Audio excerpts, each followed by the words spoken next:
तो अनुराग के बारे में आपको बहुत सारी चीजें पता है, बट कुछ स्पेसिफिक चीजें जो उसकी पर्सनालिटी को बहुत खास बनाती है वो ये है कि he is an international gymnast. He has played internationally. He has represented at the national level 5 times. State खेला है 5 times. From participating in boot camps to organizing boot camp. इस साल का अगर आपने देखा होगा तो अनुराग was a part of the boot camp organizing team also. He has been a part of NDA visit and उसका planning वाला committee. He has been part of 2 treks, 2 sports tournaments. He has read multiple books throughout these 2 years, studied extensively, been a consistent member of the Sunday sports and the trek events that keep on happening. Not just that, all the extracurricular activities in terms of cultural activities, like whether it is Navratri or Ganpati or anything, he has always been there at all events. So he has always showed up. All this while managing his fitness and gymnastic commitments. So कई बार आपको ये लगता होगा कि यार पढ़ाई ही manage करना और ये सब चीजें ही मैनेज करना बहुत डिफिकल्ट है. तो आज जो हम है अनुराग से और उनके पेरेंट्स से समझने की कोशिश करेंगे कि कैसे ये पूरा जर्नी किस तरह से स्पैन आउट हुआ, एकेडमिक्स के साथ साथ स्किल डेवलपमेंट और पर्सनालिटी वाला पार्ट भी कैसे रोल प्ले किया, और ये जो ओवरऑल बेनिफिट था स्पोर्ट्स का वो किस तरह से पर्सनालिटी और थॉट प्रोसेस और माइंडसेट को शेप करने में अनुराग की और सबकी मदद की. So would you be excited for this? Yes. So your excitement can be seen if you can give a huge round of applause to Anurag.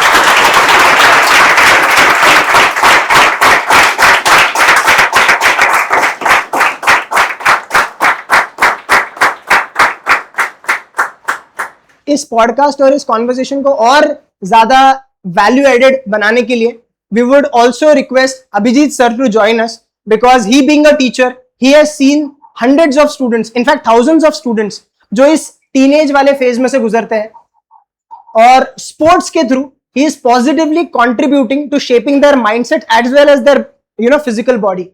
So it is a great opportunity for us to hear from a person like Abhijit sir who has groomed so many youngsters of our city, right? So I would also request Abhijit sir to please come forward. Sir सबसे पहले तो मैं आपसे पूछना चाहूंगा कैसा लग रहा है सर, जब से अनुराग का ये रिजल्ट पता चला, रिकमेंडेशन हुआ, किस तरह से हर चीज बदल गई होगी? आई एम श्योर बहुत सारी चीजें बदली होगी. कैसा लग रहा है एज अ पेरेंट, कैसा लग रहा है एज अ टीचर, कैसा लग रहा है? It's a wonderful journey for me.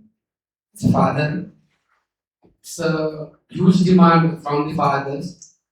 अपने जो बच्चे हैं ना वो आपको ब्रेक करके कहीं और निकल जाए. I was always used to say that him, just enjoy the life. Each moment you have to enjoy.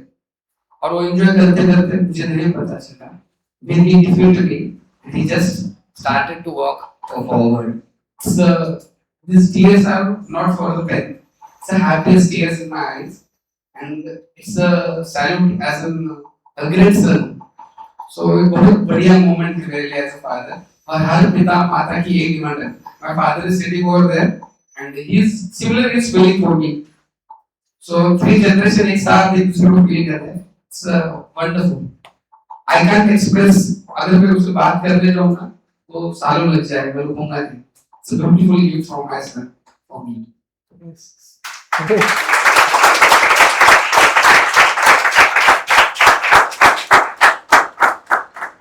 अनुराग जब प्रिपरेशन स्टार्ट की थी, जब पापा ने कहा होगा, या कैसे मतलब एनडीए का फर्स्ट ग्लिम्स कैसे आया, कैसे पता चला कि यार एनडीए जैसी भी कोई चीज होती है जहाँ पे तुम जा सकते हो, उसके बारे में अगर थोड़ा सा वो इंसिडेंट्स बता सको तो. फर्स्टली तो सबसे पहले I was in PhD English school. So in that school there were students from SPI for college. So by seeing them in various activities, sports or etc. So it was a inspiration for me कि इनके जैसे बनना है. तो afterwards in 9th standard I met Sarthak Akkar, Lieutenant Sarthak Akkar sir. And you were in 9th standard at that time? Yes, I was in 9th standard.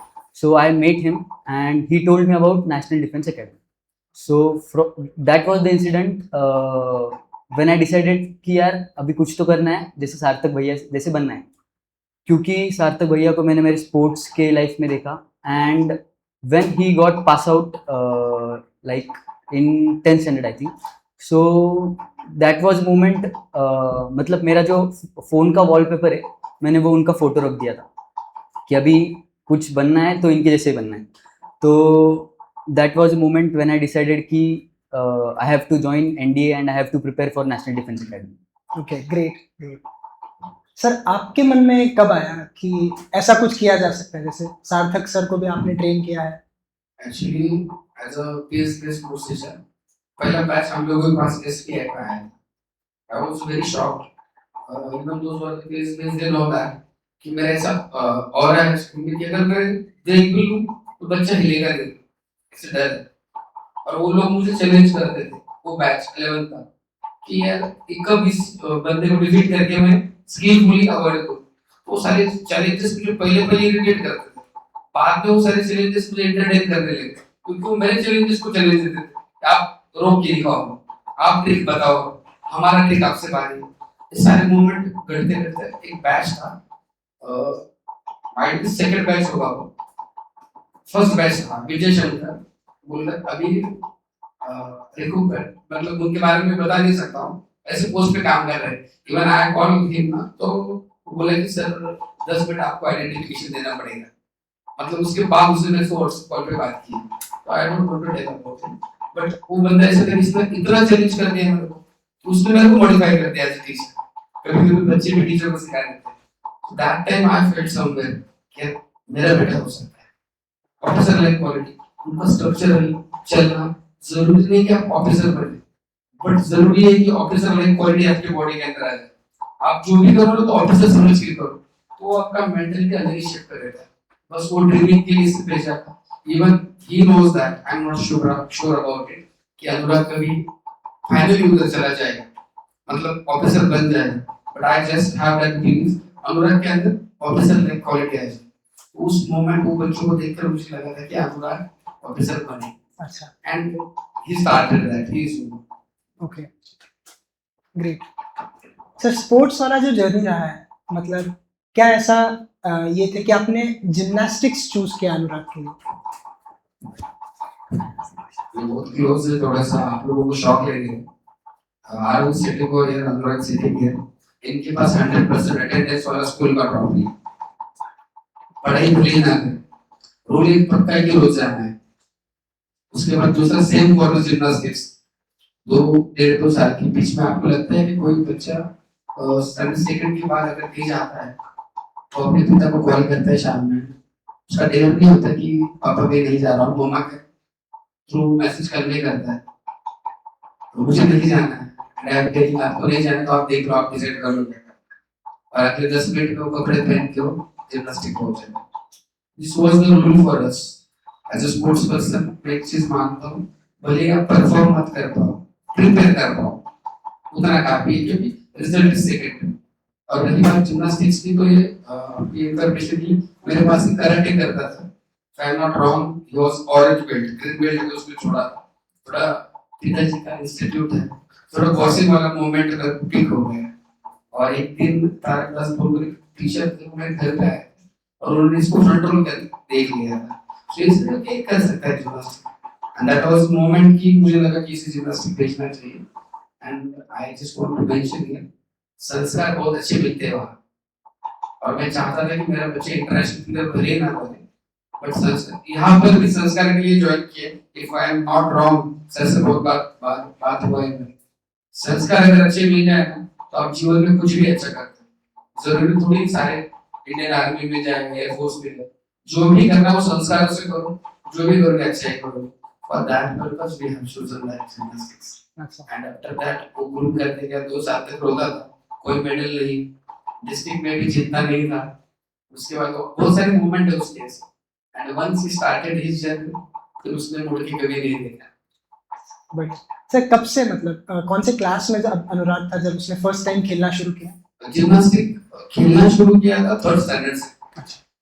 3rd से 5th तक उसने, 4th तक 5th तक उसने artistic gymnastic किया. 5th में उसने switch किया एरोबिक जिम्नास्टिक्स के लिए. उधर पे उसको मेडल मिला 7th तक. 7th से उसका स्पार्क निकला है. 9th में इंटरनेशनल खेल दिया. सो उसके बाद में सर के पास आने 11 तक तो मैं उसको पनिश करता था, मतलब punish means I was not talking with him, अगर वो सोच भी ले कि मेरे को जाना नहीं, ऐसा हम लोगों का थोड़ा झगड़ा इस टाइप का था। ना कभी मारने का नो बताया ना डांटने का, बट अगर उसे पता है कि ये गुस्से में है तो वो चला जाएगा। मुझे याद है, मतलब सर का एक बहुत ही सिंपल और क्लियर रूल था कि 5:30 तक इवनिंग में, जब हम ओल्ड पीएच से करते 5:30 तक अनुराग से यहाँ पे जो करवाना है करवा, और 5:30 के बाद साइकिल से इधर उस्मानपुरा में यहाँ पे उनके क्लासेस आना है, मतलब आना है, चाहे फीवर हो, चाहे तबीयत खराब हो, कुछ भी, कोई एक्सक्यूज नहीं। अटेंडेंस कॉम्प्रोमाइज कहीं पर भी, ऐसा नहीं कि सिर्फ जिम्नास्टिक में भी, हर चीज, मतलब सब जगह पर। मुझे कई बार लगता था सर अनुराग की शायद सच में तबीयत खराब है, इसको रेस्ट देते हैं, सर बोलते हैं नहीं सर, इसको आप निचोड़ो जितना निचोड़ना है। तो वो कॉन्फिडेंस मुझे लगता है सर आप में जो दिखाया ना अनुराग ने, वो शुरुआत में तो मुझे भी नहीं दिखा, बट जब आपने बोलना शुरू किया और उसने एक्चुअल में करना शुरू किया, तब हमें भी वो नजर आया कि हाँ जो आप कह रहे हो उसमें एक्चुअल में दम है कि वो सच में ये सारी चीजें कर सकता है। Thank you sir. अनुराग, अभी जैसे सर बता रहे थे कि 3rd स्टैंडर्ड से आपने शुरुआत की थी, 7th तक ऐसा कुछ टैंजिबल हाथ में नहीं मिला, एकेडमिक्स कैसा चल रहा था स्कूल में? एवरेज। तो were you under pressure any time? Academics में एवरेज चल रहे हैं, स्पोर्ट्स में, यहाँ पे जिम्नास्टिक्स में कुछ आ नहीं रहा है, ऐसा कुछ? हाँ, ये तो हो रहा था मेरे साथ, पर एक चीज़ हुई मेरे साथ कि मैंने 7th स्टैंडर्ड में स्कूल स्विच कर दी। ओके। 7th स्टैंडर्ड तक मैं था स्टेट बोर्ड में, और 7th स्टैंडर्ड के बाद सीबीएसई में आया। तो ये भी सबसे बड़ा चैलेंज था कि अभी जिम्नास्टिक्स को भी हैंडल करना है, और उसके साथ सीबीएसई का जो पढ़ाई होती है वो स्टेट बोर्ड से बहुत अलग होती है। तो फिर it was a great challenge कि उसको कोप अप करना है सीबीएसई में आने के बाद। तो समटाइम्स ऐसा होता था कि यार अभी गिव अप कर देते, पर फिर से पापा की डांट, उसका ऐसे थॉट्स वगैरह आना कि यार पापा क्या बोलेंगे, तो फिर करना ही पड़ता था। तो ऐसा थे चैलेंजेस। और एक चीज ऐड करना चाहूंगा, ये इसके साथ चीट करके, दैट वाज लॉकडाउन मोमेंट, और मैं इससे ना 4 से लेकर 7 तक के जितने भी इंग्लिश के वर्कशीट आते थे ना, वहाँ पे सारे सॉल्व करवाता था, तो उसको बोलता था कि 7 के टीचर पे भेजा, सो दैट आई नीड, और उसने किया है, उसको समझना नहीं, तो बेसिक है, फिर भी किया, बट ये रिवॉर्ड उसको मिला है उसके efforts. We have not contributed, we just provided the facilities and he has utilized it in a proper manner. अभी पता चल रहा है उसको। सर टाइम मैनेजमेंट के बारे में अगर आप थोड़ा सा इस पे बात कर सकेंगे, कैसे इन जनरल, मतलब एकेडमिक्स और स्पोर्ट्स, स्कूल लाइफ में मैं पर्टिकुलरली बात कर रहा हूँ, क्योंकि अभी 9th स्टैंडर्ड में वो इंटरनेशनल भी गया था, 1.5 महीने जा नहीं पा रहा था। हाँ, क्योंकि ये बहुत इंपॉर्टेंट होता है जब आप इंटरनेशनल लेवल पे compete करते हो, आपको बहुत टाइम देना पड़ता है आपकी प्रैक्टिस में, आपका एकेडमिक लॉस बहुत होता है। और सेम चीज जो भी स्टूडेंट्स अभी तैयारी कर रहे हैं उन्होंने ऑब्जर्व किया, 9th और 10th के फंडामेंटल्स कितने इंपॉर्टेंट है 11th 12th, तो वो कैसे मैनेज किया सर? उसका कोई क्लासेस वगैरह थे तब? कोई क्लासेस नहीं थे, स्कूल में फाउंडेशन क्लास था, वहाँ पर 3 लोग उस क्लास में थे। हर सैटरडे इसकी चेहरे की सूरत बदल जाती थी, क्योंकि उसको पता होता था कि वो जो 2 वो नहीं आने वाले हैं, उन लोगों ने कॉमन ऑफ का प्लान बनाया है, सैटरडे इसको स्कूल जाना है, क्योंकि मैं सुबह उसको लेके जाने वाला हूँ, उसको अकेले बैठना है, but that is a gift for me. वो टीचर इसकी नोटबुक में बैठ के सॉल्व करते थे, तो वो प्लस पॉइंट हुआ। एंड टिल 10th इसको भी आइडिया नहीं था कि जितना हम लोगों को लग रहा है एवरेज वी आर काउंटिंग कि 80 82 पर, तो आप सोच भी नहीं सकते कि आप क्रैक करके जा रहे हैं एनडीए एग्जाम्स, नीट, जेईई, तो बहुत दूर की बात हो जाती है। But he tried as it is level best, और 11th 12th में आपके पास आने के बाद बहुत ज्यादा ड्रास्टिक चेंजेस उसमें हुए, बेसिक वहां बन गया। और रही बात टाइम मैनेजमेंट की, उस थोड़ा आपके माथा पिता को स्ट्रेट होना पड़ेगा, करना कोई नहीं चाहता। There is a one simple sentence मैं पॉडकास्ट में भी सुनता हूँ, तो जैसे बाहर बारिश होती है ना, तो 2 सेल्समैन खड़े रहते हैं, और पहला सेल्समैन बोलता है शिट बारिश हो गया, आज का बिजनेस गया। सिमिलरली दूसरा सेल्समैन बोलता है व्हाट एन अपॉर्चुनिटी, सारे घर पे बैठे हैं, अभी सबसे मुलाकात हो सकती है। तो टाइम मैनेजमेंट के लिए आपके माता पिता को स्ट्रिक्ट होना पड़ेगा, और आपको उनको सुनना पड़ेगा। आपके टीचर को, आपके माता पिता को बुरा बहुत लगता है, तकलीफ दे बहुत, क्योंकि आप जिस एज में हो और तो हर सेकंड मजा मस्ती तो चलता है and it is needed as per your age, उसे छोड़ना नहीं, बट इसको फॉलो करते करते उसको करते रहो, मिल जाएगा सब। ग्रेट। अनुराग, थोड़ा इंटरनेशनल जो तुम्हारा परफॉर्मेंस रहा है उसके बारे में अगर थोड़ा सा कुछ स्टूडेंट्स के साथ अपन शेयर कर सके तो क्या लगा वहाँ के एम्बियंस में, वहाँ के स्पोर्ट्स इंफ्रास्ट्रक्चर, वहाँ का कोचिंग मेंटालिटी, वहाँ पे कॉम्पिटिटिव कंपटीशन का स्पिरिट वर्सेस जैसा भी इंडिया में, महाराष्ट्र में या मराठवाड़ा में, संभाजीनगर में अपने को देखने को मिलता है, क्या फर्क है? और तुम्हारा साइकोलॉजी मुझे लगता है इंटरनेशनल खेलने का काफी ज्यादा ब्रॉडन हो जाता है हमारे हॉराइजन्स, तो अगर वहाँ के कुछ इंसिडेंसेस तुम शेयर कर सको। So when I gone to international, तो उसके बाद एक चीज़ रियलाइज हुई कि जो स्पोर्ट्स में बाकी जो कंट्रीज है like China, Japan, south Korea, तो इनके पास जो इक्विपमेंट्स है या फिर एम्बियंस ये बहुत अच्छा है, जैसे इंडिया में इतना कुछ है नहीं। तो और हमारा प्रैक्टिस शेड्यूल इंटरनेशनल के जाने के बाद शुरू होता था 6 बजे और इनका 6 बजे ख़त्म होता था, ऐसा इनका शेड्यूल होता था। मतलब ये सबसे पहले उधर जाएंगे, सबसे पहले पोडियम प्रैक्टिस करेंगे, उसके बाद 6 बजे ब्रेकफास्ट करेंगे, 6 से 8 ब्रेकफास्ट करने के बाद 8 बजे फिर से प्रैक्टिस को जाएंगे, फिर से 12 बजे तक प्रैक्टिस करेंगे, फिर लंच करेंगे, फिर से प्रैक्टिस करेंगे। मतलब पूरा दिन भर ये प्रैक्टिस ही करते थे और हमने 2 घंटा प्रैक्टिस करने के बाद हम मस्त सोते थे। तो ये क्योंकि हमारे शेड्यूल में इधर इंडिया में ऐसा है कि इतना टाइम मिलता नहीं है प्रैक्टिस के लिए, तो फिर उसके वजह से भी। और उधर ऐसा था, मैंने एक याद है मुझे, एक साउथ कोरिया का किम हानजिन, ही इज़ वर्ल्ड चैम्पियन, तो मैंने उनसे बात की कि what is your schedule of the day.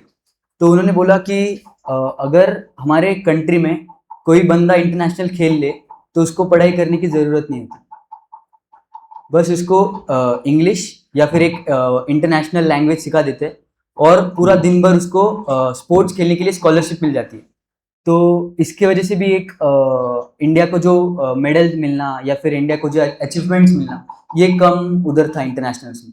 But अभी परसों न्यूज़ आई, जिम्नास्टिक्स को एक गोल्ड मेडल, एक सिल्वर और एक ब्रॉन्ज मेडल मिला है, तो ये भी बहुत अच्छी अचीवमेंट है जिम्नास्टिक्स में सबके लिए।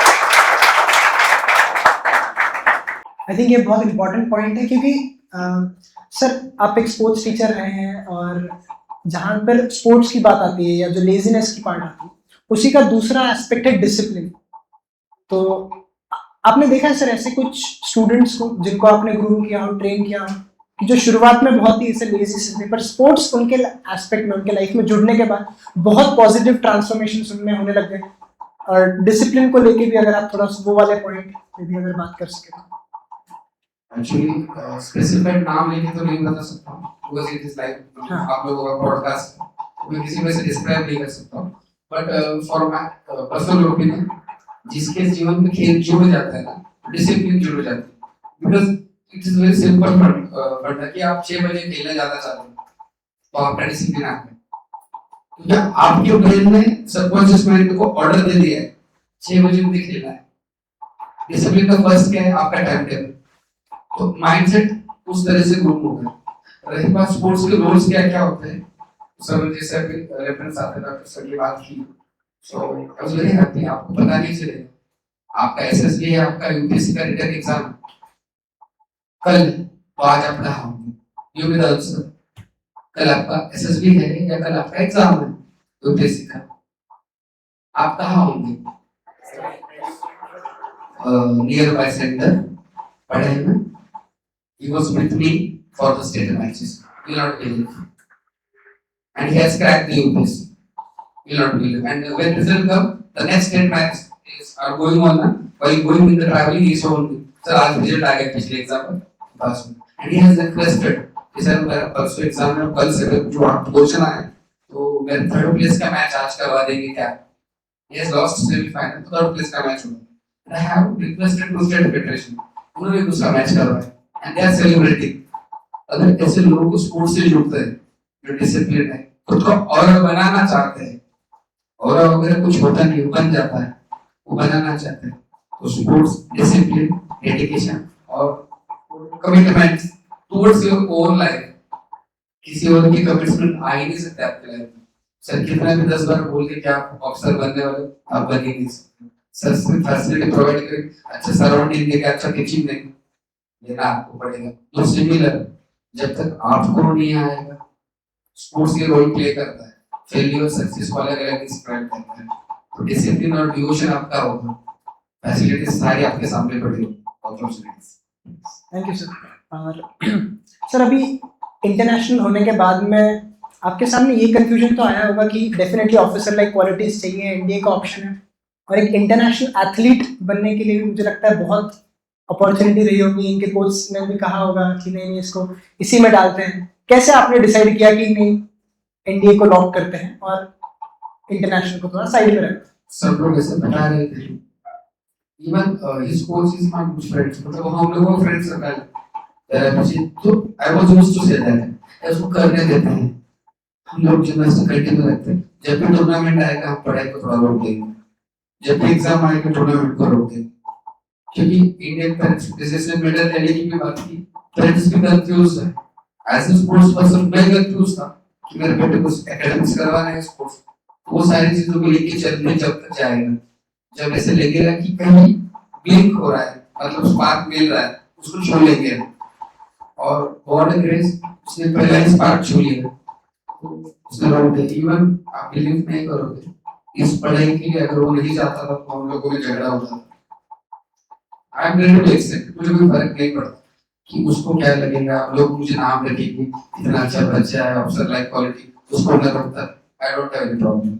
मुझे ऐसे लगता था कि अगर मैंने किसी बंदे को देखा है कि जिनको पढ़ाई के लिए समय नहीं मिला, तो वो वॉशरूम, मतलब जो हॉस्टल में रह रहे, लाइट्स ऑफ कर दी जाए, ओनली एक जगह के वॉशरूम में आप जाके बैठ सकते हो लाइट ऑफ करके, वहाँ रोटेशन से 15-15-20 मिनट का चैप्टर पढ़ के अपने आप को प्रिपेयर कर रहे हैं एडिशनल स्टडी के लिए।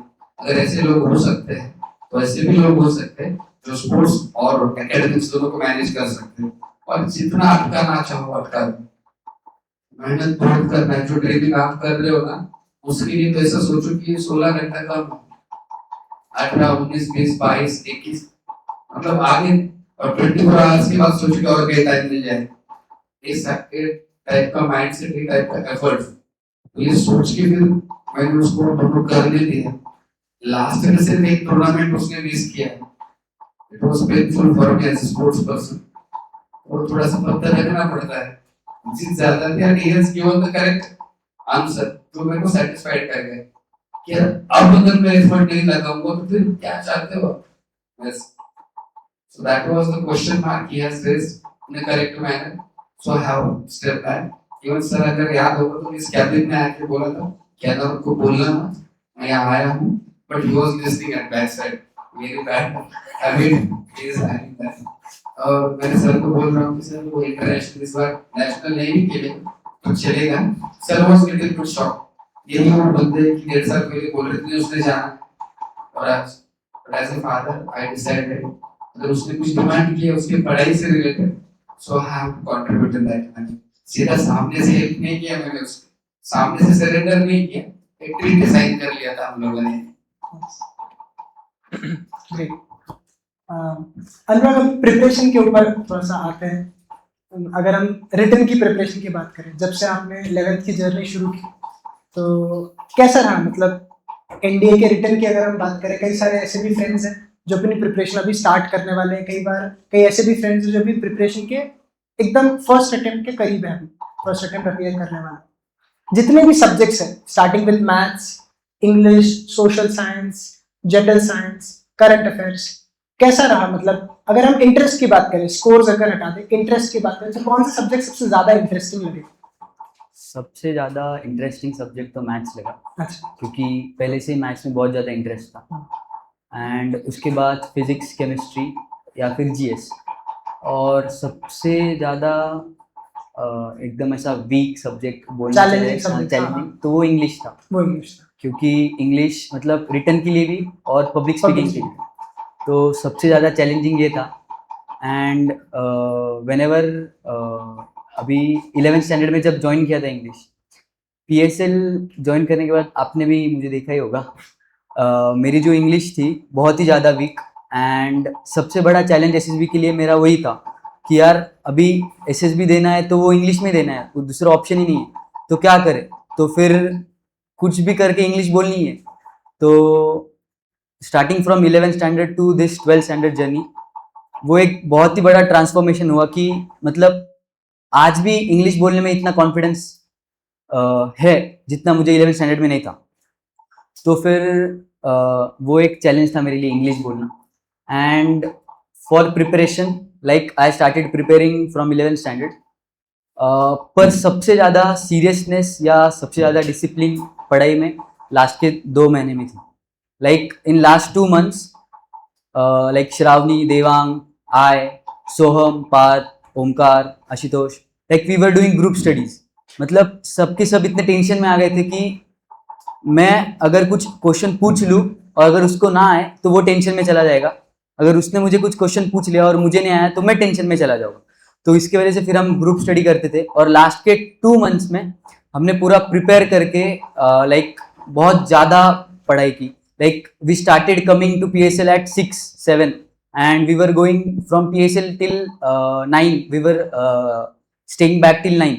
तो संडेज को भी हमने संडे स्पोर्ट्स मिस करने शुरू कर दिए लाइक प्रिपरेशन के वक्त। और हमारी सबसे पहली मॉक जब हुई PW की, तो बहुत से मेरे बैचमेट्स थे जो मेरे साथ रोए हमारे मॉक के स्कोर आने के बाद।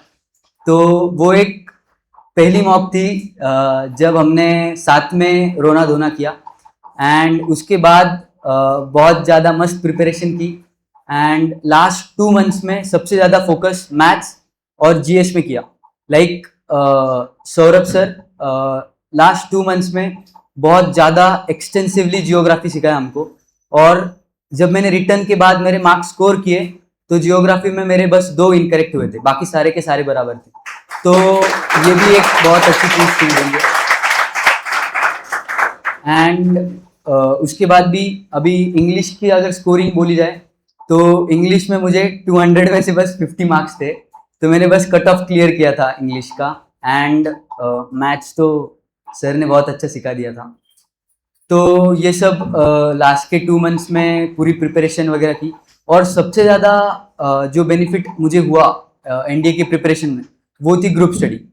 लाइक बहुत ज़्यादा ग्रुप स्टडी में हेल्प हुई, और बस रिटर्न के लिए नहीं, SSB प्रिपरेशन के लिए भी, क्योंकि इंग्लिश बोलनी आती नहीं थी। तो फिर देवांग और श्रावणी ने बहुत मदद की इंग्लिश सिखाने में। एंड अभी जो भी मेरा SSB में मैंने जो परफॉर्म किया, आई थिंक इंग्लिश जो मैंने बोली है वो बस उन दोनों की वजह से ही, क्योंकि हम तीनों साथ में एक दूसरे को लेक्चरेट देते थे इंग्लिश में। एंड SSB का अगर मैं सबसे बड़ा कंट्रीब्यूशन किसको देना चाहूँगा प्रेम सर के बाद या फिर सारे टीचर्स के बाद, तो वो मेरी बहुत अच्छी सीनियर परिता मैम। तो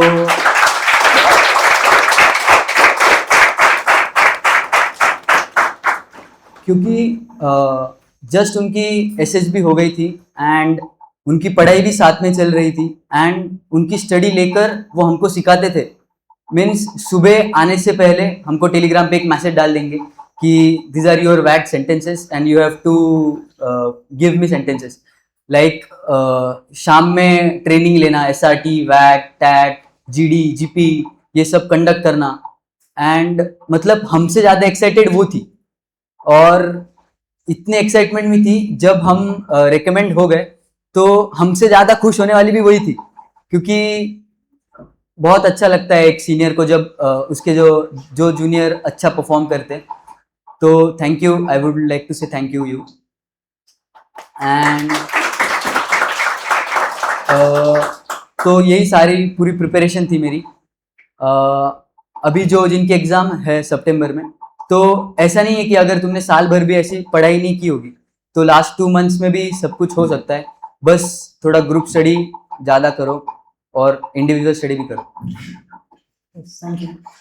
अनुराग, कुछ सब्जेक्ट्स में जैसे मैथ्स हो गया है जिसमें तुम्हारा पहले से कमांड था, पर apart from being a very good solo performer, I have seen you also help so many of your friends. तो अगर जो भी यहाँ पे ऑडियंस में ऐसे कुछ स्टूडेंट्स हैं जो मैथ्स में अपना लेवल को बिल्ड करना चाहते हैं, तो क्या तुम उन्हें एडवाइस क्या दोगे? स्टेप बाय स्टेप उन्होंने क्या क्या चीज़ों पे ध्यान देना चाहिए जिससे एग्जाम ओरिएंटेड रिजल्ट्स उन्हें मिले? सब्जेक्ट का फ्लेवर तो आएगा ही, बट एग्जाम में भी अंडर प्रेशर उन्हें अच्छा परफॉर्म करने का मौका मिले। क्योंकि तुमने सिर्फ सितंबर अटेम्प्ट की, पर ये वाला रिटन अप्रैल वाला अटेम्प्ट भी अनुराग ने क्लियर किया है।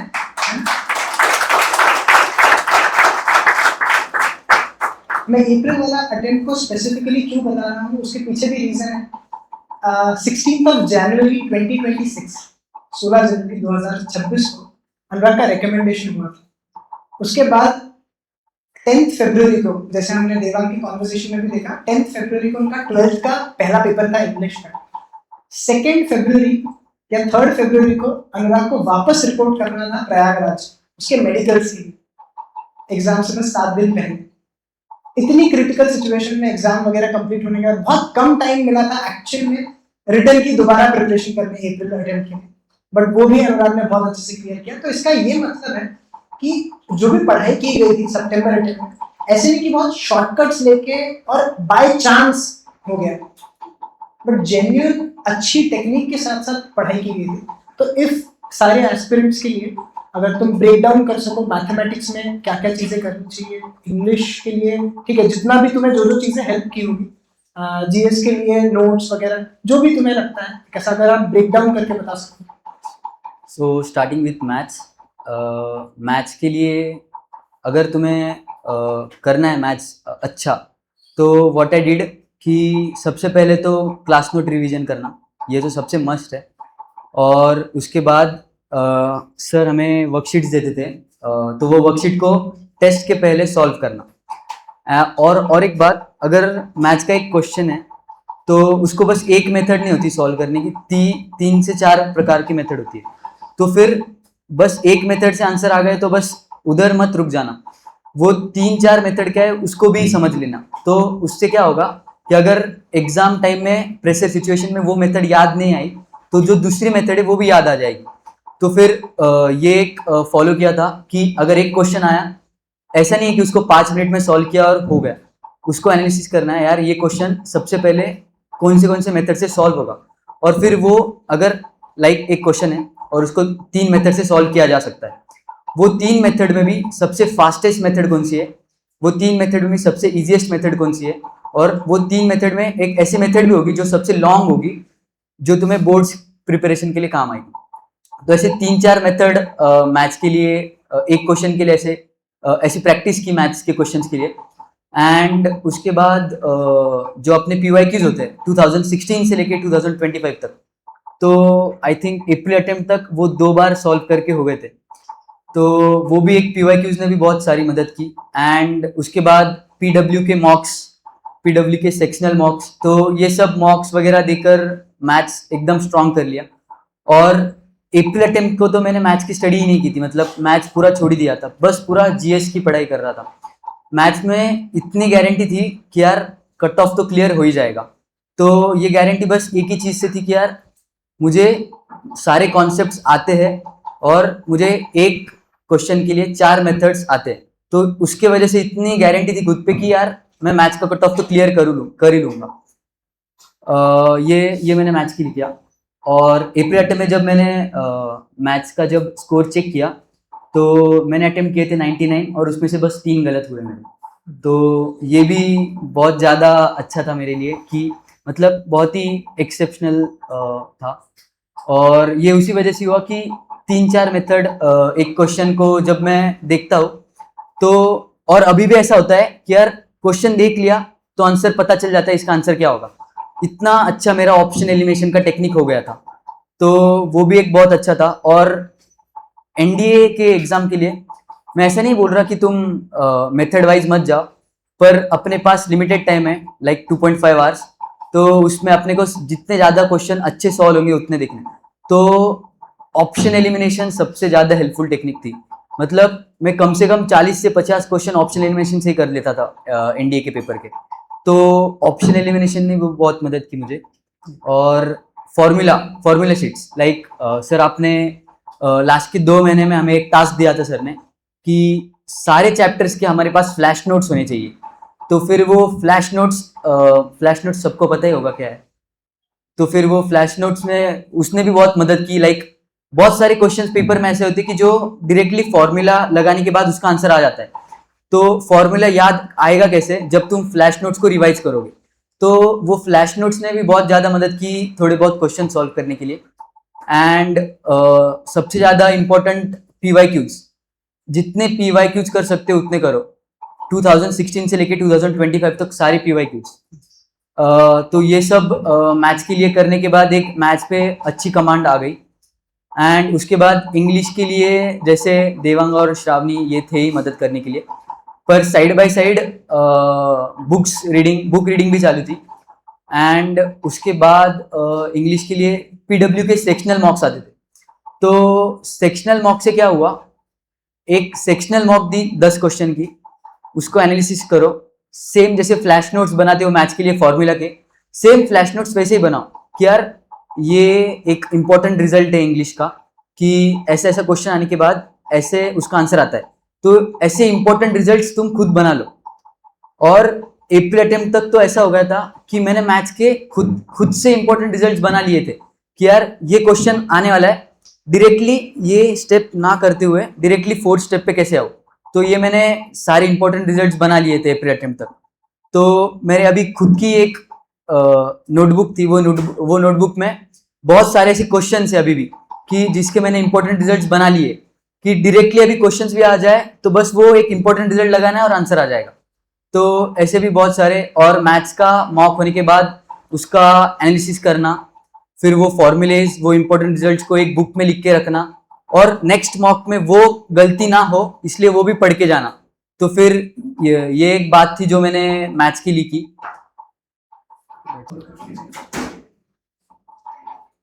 Thank you Anurag. I think आप लोगों ने अगर इस आंसर को बहुत केयरफुली सुना होगा तो इसमें बहुत ही वैल्यू एडेड जेम्स है, और इसमें आपको ये भी समझ में आ गया होगा कि हमें बस पढ़ना नहीं है, तो हमें ऐसी चीज़ों के लिए जो एग्जाम में हमें यूज होने वाली है उस तरह की चीज़ों का रिपोजिटरी बना के चलना है। तो it's actually like a craft, you have to make things pretty handy for you so that you can use it during the exam. and this is something, मतलब it was not a mere coincidence. कई बार मैं अनुराग का example देके भी बताता हूँ कई students को कि कैसे आंसर को मतलब कुछ ही स्टेप्स में सॉल्व किया जा सकता है। तो आज जैसे कि आपने आंसर में सुना होगा कि कैसे वो हो रहा है, तो उसके पीछे एक मेथड है। It is not a coincidence, there is a method to it. और ये तब हो पाएगा जब हम बहुत मेटिकुलसली सोचे कि यार how do I have to benefit from whatever I have to do. बस करने के लिए नहीं करना, बट आई थिंक उसका मैं कैसे फ्यूचर में यूज कर सकता हूँ, ये प्लानिंग और ये उसकी जो प्रिपरेशन थी उसका आउटपुट। तो थैंक यू अनुराग। इस बीच में थोड़ा सा ऑडियंस की तरफ भी आना चाहूंगा कि रिटन की प्रिपरेशन से रिलेटेड या अब तक का जितना भी हमारा कॉन्वर्सेशन हुआ है स्पोर्ट्स प्रोफाइल या सर से या अनुराग से, कोई पर्टिकुलर क्वेश्चन जो आपके मन में आ रहा हो ऑडियंस में? Yes Anurag. How much hours you daily give to the maths? Maths like 5 to 6 hours। 24 hours. हाँ। 5 to 6 hours. Okay. Yes, Jiana. What was your Schedule. schedule? Before the written exam. So as I said, before written exam, we were doing group studies like before our exam. So my schedule, like it was we were coming to PSL at 6. Then we were studying maths exceptionally over there. And from 6 to 12 we were having like NDA crash course. So like 6 to 8 we were having self-study time. 8 to 12 it was NDA crash course lectures, and afterwards it was self-study time from I think 1:30 to 5:30, and afterwards from 5:30 to 6 we were having a break, and after that from 6 onwards we were doing group study from 6 to 8. Like for 2 hours we were doing group study, and around 8 we were wrapping up and we were doing the end of the day. Yes, I think थोड़ा सा यहाँ पे group study के dos and don'ts पे भी बातचीत होना बहुत जरूरी है, क्योंकि बहुत बार हम ग्रुप स्टडीज के लिए बैठते हैं, बट इनका वाला जो ग्रुप स्टडी था वो एक्चुअल में ग्रुप स्टडी था। एक्चुअल में मतलब कि जहाँ पे पढ़ाई से रिलेटेड, तो वो एक डूज एंड डोंट्स, क्या चीज स्टूडेंट्स ने ध्यान रखनी चाहिए ग्रुप स्टडीज करते वक्त, अगर आप वो भी बता सकते हैं। तो ग्रुप स्टडी कैसे करनी है, मतलब लाइक अपन अभी बहुत सबके साथ ऐसा होता होगा कि जब ग्रुप स्टडी को बैठते हैं तो कुछ अलग ही टॉपिक निकल जाता है और कुछ अलग टॉपिक पे ही बातें शुरू हो जाती है। तो वैसे हमारे इसमें नहीं था, क्योंकि हमारे ग्रुप में श्रावणी थी। इसका रीज़न ऐसा है क्योंकि जब भी हम एक अलग टॉपिक शुरू कर दे तो Shravani was the only person कि वो बीच में हम सबको रुकाएगी और बीच में कोई तो अलग स्टडी का टॉपिक घुसा देगी और हम उस पर डिस्कशन करने लग जाएंगे। तो ये भी एक हमारा ग्रुप ही ऐसा था कि टाइम पास होता कम था, लाइक होता था टाइम पास पार्थ में सोहम, हम तीनों करते थे टाइम पास। और श्रावणी की वजह से भी एक ग्रुप स्टडी में एक फर्क पड़ता था। एंड ग्रुप स्टडी ऐसे नहीं करते थे हम, लाइक ग्रुप स्टडी भी कैसे करते थे, समटाइम्स सौरभ सर हमारी ग्रुप स्टडी में बैठते थे और जो हमने मंडे से लेके फ्राइडे तक ग्रुप स्टडी की है उसका सर जियोग्राफी पे सैटरडे को वाइवा लेंगे। तो ये उसके वजह से होता क्या था कि हम मंडे से फ्राइडे कंटिन्यूसली ग्रुप स्टडी करते थे। तो एक दूसरे को क्वेश्चंस पूछना और एक दूसरे को लाइक अगर मुझे डाउट होगा तो मैं मेरे फ्रेंड को पूछूंगा, अगर उसको डाउट होगा तो वो मुझे पूछेगा। तो इस तरह से ग्रुप स्टडी चलती थी। यस, तो sticking to the course of discussion, okay, इस बीच मतलब is there any question? Yes, What are the major mistakes done by the India aspirant during preparation? Now can we avoid this? The mistakes which ND aspirants do is like as I followed only one teacher and only I have taken all the study material from only one source, so that made me like concentrated towards one goal only. और बहुत सारे बच्चे क्या करते हैं कि physics वाले से कुछ पढ़ लूँ या फिर अन अकेडमी से कुछ पढ़ लूँ या फिर इससे कुछ पढ़ लूँ, तो क्या होता है सोर्स अलग अलग हो जाते हैं, तो उसके वजह से एक डिफरेंस आ जाता है पढ़ाई में। तो I think this is the major mistake what ND aspirant do in learning for their written exam. yes, thank you. So according to you, what is one thing that makes recommended candidates separate from non-recommended ones? For recommended candidates, so there are like for getting recommended there are two stages, like written and SSB also. So there are different like सबके demands अलग है कि return के लिए demand अलग है और SSB के लिए डिमांड अलग है। So for return like you should have a full focused mind. Like अभी बहुत सारे बच्चे मुझे डाउट्स पूछने आते हैं तो उनका डाउट ये होता है कि मेडिकल के लिए क्या करूँ। यार पहले रिटर्न स्टेज क्लियर करो फिर मेडिकल का सोचो। तो आई थिंक सबसे पहले जो तुम्हारे आगे टारगेट है वो टारगेट ओरिएंटेड बनो। And like so now for you what is the first target, that is return. So you focused fully on return and afterwards when you will clear written then think of how to prepare for SSB। and like जो recommend होते हैं या फिर जो recommend नहीं होते, like there are in SSB also there are so many things like mansa vacha and karmana, like your mind your actions and you what you speak that should be aligned. So I think this is the difference what makes in recommended candidates and for non recommended। तो एक ही बात बोलना चाहूँगा SSB point of view से। What I have experience is मतलब अगर मुझे English नहीं आती तो नहीं आती, तो इतना ऑनेस्ट उस एसएसबी इंटरव्यूअर के सामने बनना पड़ेगा। अगर उसने मुझे पूछा कि यार व्हाट फोबिया यू हैव, तो मैंने बोल दिया कि मुझे वाटर का फोबिया है, हाइड्रोफोबिया है। तो जितना ऑनेस्ट तुम उसके सामने हो सकते हो, like honesty is the quality for an officer, कि वो उसको एक अलग ही बना देगा। और वो जो इंटरव्यूअर है ना उसको समझ जाता है कि बच्चा सच बोल रहा है या झूठ। तो जितना ऑनेस्ट आप उनके सामने रह सको उतना ऑनेस्ट तुम रहो। तो यही एक क्वालिटी है आई थिंक एक रिकमेंडेड कैंडिडेट के लिए जो उसको हेल्प करती है। Good question, yes Omkar. My question is to Abhijit sir. As you are also a teacher, so you have seen many failure students. So what is your advice to them? Very good, I am waiting for that question only as a teacher भी भूखा होता है थोड़ा सा। There is a story, आपको answer देना पड़ेगा everyone. आपने कभी ड्रॉ किया, कलर्स ड्राइंग किया है किसी ने? अच्छा, मोस्ट यूजलेस कलर बताओ कौन सा? Yes yes please, order. White, very good, clap करो इनके लिए। White is useless, white is useless क्योंकि ड्राइंग पेपर व्हाइट होता है। तो बचपन में भी ये फीलिंग आती है कलर दिया क्यों है जब देना ही नहीं है। The thing is that you have to change the background. This is the only thing. जब आपको कोई फेलियर आ जाए ना, तो आप ये मत सोचो कि परमानेंट है।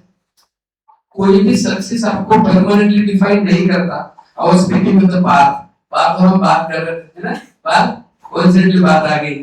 तो किसी भी फेलियर से आप डर मत जाओ। आप मुझे बताओ, आप जीवन में पहली बार चले थे ना, तब गिरे थे, उसके बाद आप चले नहीं गए। और ऐसा है कि दूसरी बार चलने के बाद एकदम से दौड़ने लगे, फिर गिरे, फिर चले, फिर गिरे, फिर चले। तो when you are having a failure, don't think कि मुझे नहीं आता है, थिंक कि मेरा जो लेवल है उस लेवल से मैच नहीं कर पा रहा।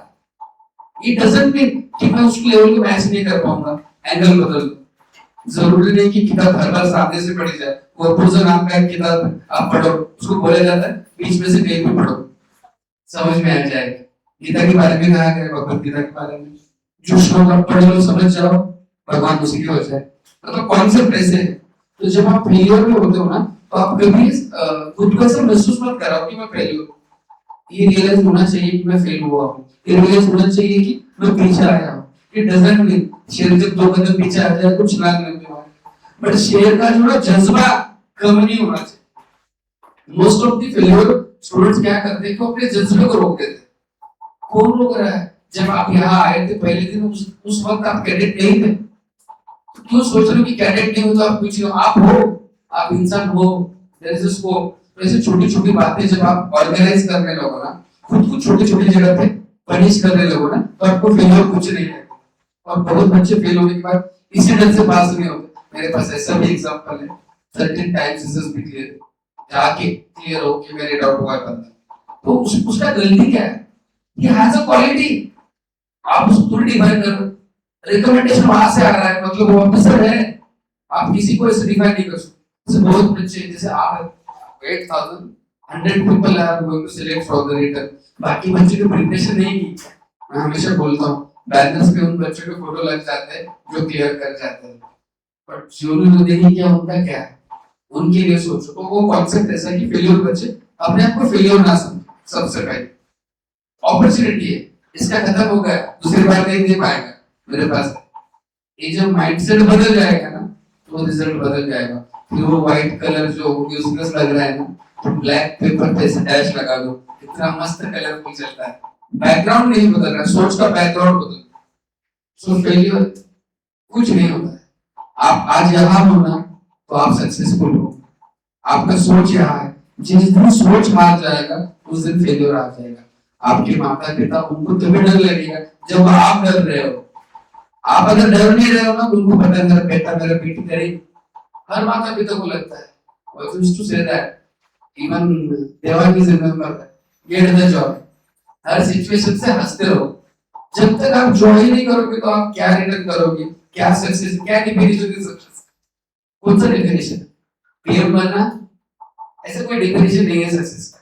किधर भी जाओ में हंगर जिंदा रहेगा, आपका सेटिस्फेक्शन नहीं होगा, आपका क्या आपकी फ्रेंड्स का भी नहीं हो सकता। ऐसे बात मेरा अभी भी नहीं हुआ, क्या बोलेंगे आप? इसलिए रहता है। तो सक्सेस का कोई डेफिनेशन नहीं, उसी तरह फेलियर का भी कोई रीजन नहीं। आप रुक गए, फेलियर आ गया, आप चल पड़े, सक्सेस आ गया। उसको मूव चैलेंज करो अपने आप को। और सार्थक इलेक्ट्रॉनिक सार्थक सभी शायद शेयर किया होगा, एक बंदा जो डीआरडीओ के लिए काम कर रहा है। डीआरडीओ इतना बड़ा इंस्टीट्यूशन है, एसएसबी देने आते हर बार निकल रहा है बाहर, मतलब रिटर्न तो हो रहा है, एसएसबी से बाहर जा। And the person was asked, sir क्यों करना चाहता है? सो ही सेड दैट एक बार तो मेरे को जर्सी पहनना है, एक बार तो मेरे को वर्दी पहनना है। So that kind of mindset. DRDO के लिए काम करके तो देश के लिए काम कर रहे हैं। बिना डीआरडीओ हम अपने डिफेंस सर्विसेज को बिलीव कर सकते हैं आज के डेट में। तो there is no success, no failure. आप डील करना सीखो, दुनिया डील कर जाएगी। जिस दिन आप पहला आओगे लोग सारे मिठाई बांटेंगे, दूसरे दिन अपने घर में खाना खाएंगे। जिस दिन आप फेल हो तो लोगों को पता चल जाएगा, आपको कॉल भी नहीं करेंगे। लोग ऐसे ही होते हैं। सो उनके लिए डरो मत, अपने आप के लिए जियो। Get the joy, this is the only answer.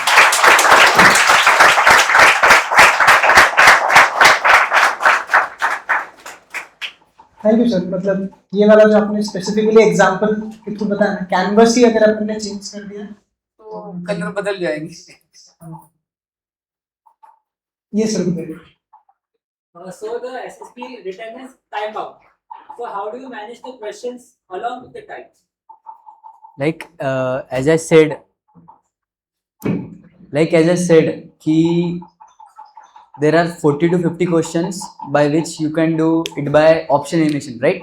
So और वो तुम्हें ऐसे डायरेक्टली ऐसे पहले 40 क्वेश्चंस ऐसे नहीं मिलेंगे, वो पूरे पेपर में छुपे होंगे। तो what you have to do is like in your mock test you have to prepare yourself like that कि यार आज मेरी मॉक टेस्ट है तो मैं सारे पेपर को पहले 5-10 मिनट पढ़ लूंगा, फिर उसको जो सबसे इजी क्वेश्चन है उनको सर्कल कर लूंगा, जो सबसे मॉडरेट क्वेश्चन है उनको ट्रायंगल कर लूंगा, और जो मुझे कुछ भी नहीं आते उनको मैं ऐसे ही छोड़ दूंगा। तो फिर जो सर्कल क्वेश्चंस किए वो तेरे पहले आधे 1 घंटे में हो जाएंगे, राइट? तो there will be minimum 30 to 35 questions which you have done circle. 30-35 questions खत्म हो गए एंड आफ्टरवर्ड्स अपने पास अभी 1 घंटा खत्म हो गया, लाइक वी हैव 1.5 आवर्स।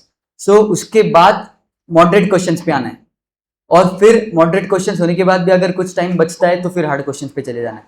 तो ये सबसे पहले पेपर में तेरे को points like circle, triangle, right, ऐसे नोटेशंस यूज करके पेपर सबसे पहले 5-10 मिनट ये पढ़ना पड़ेगा, पूरा पेपर एनालिसिस करना पड़ेगा कि यार 5-10 मिनट में सोच ले कि यार मैं रिटन एग्जाम को जाने वाला हूँ, तो पहले 5-10 मिनट में पहले पूरा पेपर पढ़ लूंगा, कौन से इजी है उसको अलग कर लूंगा, कौन से हार्ड है उसको अलग कर लूंगा, और उसके हिसाब से मैं सॉल्व करूंगा। लाइक इजी पहले आधे 1 घंटे में सॉल्व कर लिए, फिर उसके बाद आधे 1 घंटे में मॉडरेट कर लिए, और फिर बचा आधा घंटा तो उसमें हार्ड क्वेश्चंस लगा लिए। तो जब तू ऐसे मॉक्स में या फिर रिटन एग्जाम्स में तू ऐसे करेगा तो तुझे ऐसा लगेगा कि यार टाइम मैनेजमेंट हो रहा है, अभी ज्यादा क्वेश्चन सॉल्व हो रहे हैं। और इसका और एक सॉल्यूशन ये है कि पूरे तेरे शेड्यूल में जो तेरा एंड ऑफ द डे रहेगा उसमें से 1 घंटा या आधा घंटा तेरा टाइम बाउंड सॉल्विंग में होना चाहिए। लाइक तू आधा घंटा ले ले, 30 क्वेश्चंस 30 मिनट्स सॉल्व कर ले, फिर तेरे को समझेगा कि यार 30 मिनट्स में मेरे से कितने क्वेश्चन सॉल्व हो रहे। फिर डेली इंप्रूवमेंट, लाइक पहले दिन 30 क्वेश्चंस में 20 क्वेश्चन सॉल्व हुए, कल 21 हो जाएंगे, परसों 22, फिर 23, तो ऐसे करके तेरा टाइम मैनेजमेंट बढ़ जाएगा। Thank you. Any questions? Yes. My question is to Amrit sir that you were together with them during their SSP period. So what was your feeling after the news that they both were recommended, that Devan sir also and Anand sir also? What was your feeling? Okay, इससे पहले question पूछा था ना sir, please ये आपसे थोड़ा related हो जाएगा, बेटर कौन सी चीज थी कि एक्सीडेंटली इट हैपेंड दैट कि मुझे देवांग और दोनों को ले जाने का मौका मिला, एक्सीडेंटली, मतलब था ही नहीं वो मेरे बुक में कहीं, and before going we have decided कि हम दोनों को भेज देंगे, and he had just given a signal, आप आएंगे क्या, और छोड़ दिया उसने टॉपिक।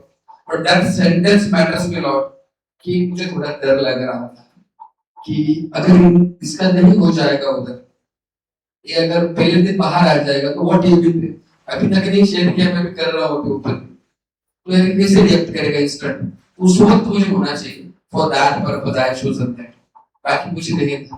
फाइनेंशियल कंडीशन हम लोगों को इतना साउंड भी नहीं है, काम सब हो गया है, हो जाएगा वो अलग बात है, but that is true honesty.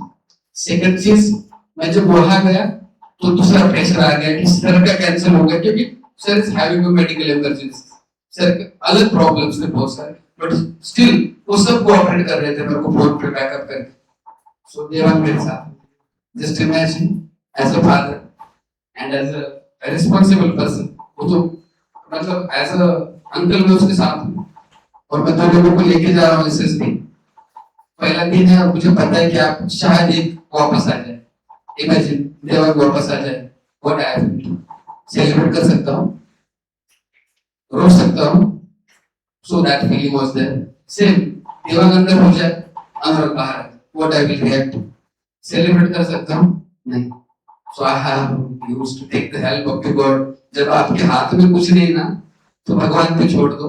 I was sitting in that temple Kashi Vishwanath, बस एक ही पूछ रहा था, या तो दोनों का करवा दो या तो दोनों को भेज दो, बीच वाला ऑप्शन नहीं देना है। ऐसे ह्यूमन ऐसा ही मांगना पड़ेगा, झूठ की क्या बोल रहे हो, भगवान करना है तो दोनों का करना है। बिल्कुल चैलेंज था, उसके सामने बैठा था सवेरे से 7 दिन गंगा नहा लिया, बच्चे काशी घुमाने लाते हैं, घुमा लाए मेरे बेटा मेरे को, तो वो सारे मोमेंट थे। उसके बाद 7th डे वाज टफेस्ट, क्योंकि सिंगल रूम मैंने बुक किया था। अभी ये डिसाइड करना है कि उसको डबल रखना है या सिंगल रखना है, तो रूम छोड़ दिया, उधर बैठा हूँ होटल में। Hotel person manager was very good person, मैं रिकमेंड करूंगा आपको, एक काशी विश्वनाथ जाओ तो उस होटल में चले जाना, वाज वेरी गुड पर्सन। तो उधर बैठा हूँ, पूछ रहे हैं कैसा रूम ले रहे थे, रूम छोटा है और कुछ डबल करना पड़े, दोनों आ जाए। तो मैं बैठा हूँ 12 बजे से लेकर 7 बजे तक, और 6 बजे श्रावणी का मैसेज आया। वो तो सबसे गुस्से वाली चीज थी। शी वाज टेलिंग कि आपको मैसेज मिला है, वाराणसी बोर्ड से रिकमेंड हो गए बच्चे और ज्यादा रिकमेंड हो गए sir, something she said like that. I was very much excited, क्योंकि 6 बजे मैं डर रहा हूँ, बैठा हूँ सामने काशी विश्वनाथ जी का फोटो लगा है, बड़ा सा मंदिर था उस होटल में, उसके सामने 12 से 6 हिला नहीं। उस दिन तो खाना ही नहीं खाया था, खा नहीं पा रहा था मतलब एक्चुअली।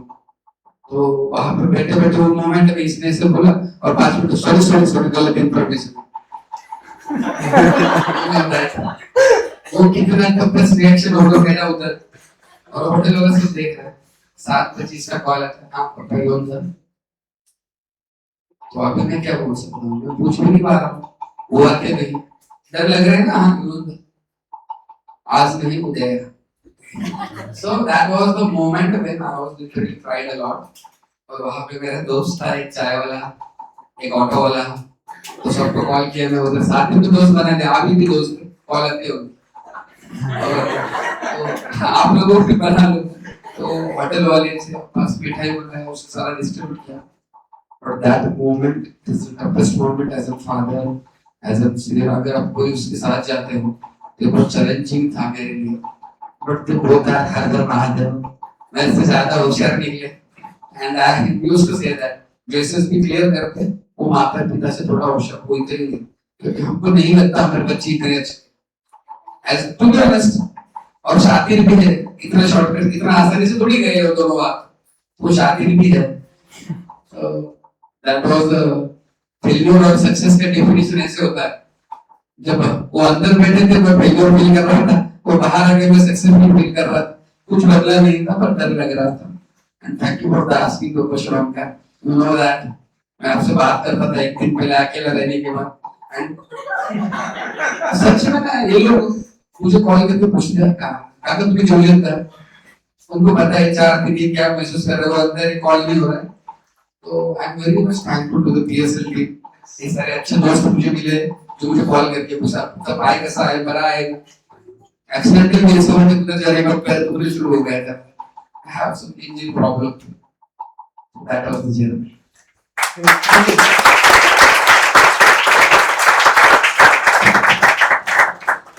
थैंक यू ओमकार, बहुत ही अच्छा इंसिडेंट हमें सुनने में मिला एक्सप्रेशन। सर मैं थोड़ा सा बुरके सर और मैम के पास भी आना चाहूंगा। सर आप भी थोड़ा सा बताइए आपको कैसा लग रहा था? मेन सांगायचं म्हणजे रिकमेंडेशनचा दिवस, श्रावणीचा फोन आलेला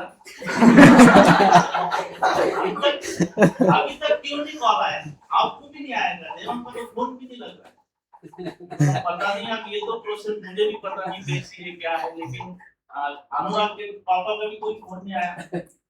तो we were very tense up till 6 or 6:30 PM and in the evening मैं और मेरे फ्रेंड्स साथ में थे, देवांग का कॉल आया,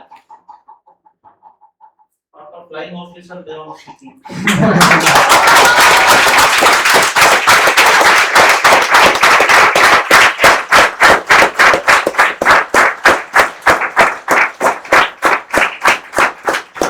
was the moment I will never forget in my life. And suddenly after that, Anurag spoke, Kaka, flying officer, Anurag speaking. This was recommended and very nice feeling was that, and I just bounced up on that street. Yeah, बच्चे ने वहाँ जाके कुछ कर दिया. The same time my friend came around and asked what happened. यार लड़का वहाँ पे recommend हो गया और I am very happy with that. उसने वही स्वीट लेके सब दे दिया यार बच्चा. तो यही फीलिंग था. बस बाकी कुछ नहीं. और अभिजीत सर उस टाइम जो वहाँ थे तो उनको ज्यादा वो अलग था, वो अलग था. और घर पे तो देवांगी फोन किया था. मैंने कॉल करके बताया तो शी वाज जस्ट क्राइंग. रोने वाला एक मोमेंट था. Absolutely. That was only the moment I want to share after the conversation. Great. Thank you. Thank you. एक चीज ऐसा हॉस्पिटल वाले ने स्टेटमेंट किया, सर इतने सालों से यहाँ होटल लगा है, इतने लोग मेरे पास आते हैं, आज तक एक नहीं हुआ, आप दो लेके आए.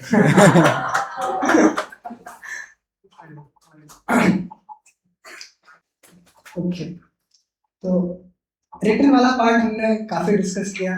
अभी एसएसबी वाला पार्ट, आई थिंक एसएसबी का जो पार्ट है उसमें बहुत सारी यूनिकनेस छुपी होती है.